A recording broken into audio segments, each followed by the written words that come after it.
गोसोआ उसाव बादाव जाथारलायबाय आं गोसोखौ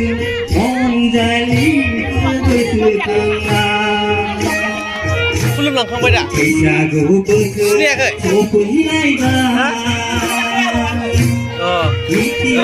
आं सिनायगोन दा र' बिफां लाइफांजों सोमखोर समायना महर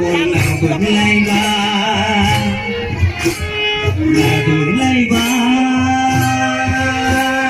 लाबोलायबाय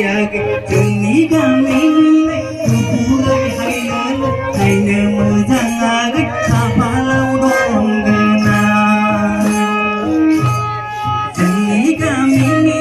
गुफुरै हायनो मोजाङै खाफालाव दंगोना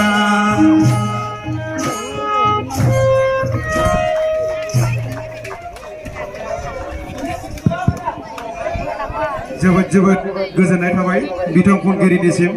जोङो जोंनि हाबाफारिखौ फोजोबनायनि लामायाव लांनोसै बेनिखायनो सन्मान होनायनि हाबाफारियाबो जोबनायनि लामायाव बे समाव जोङो जोंनि मोसाग्लांनाय बेयाव जोङो जोंनिफ्राय जोंहा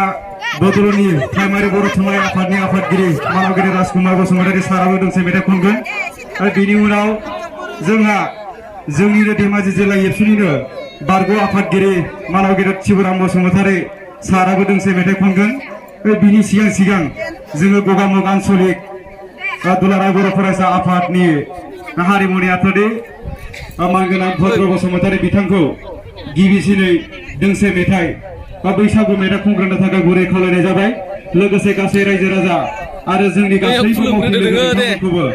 मोसाफानो बा रंजाफानो थाखाय खावलायबाय लोगोसे जोंनो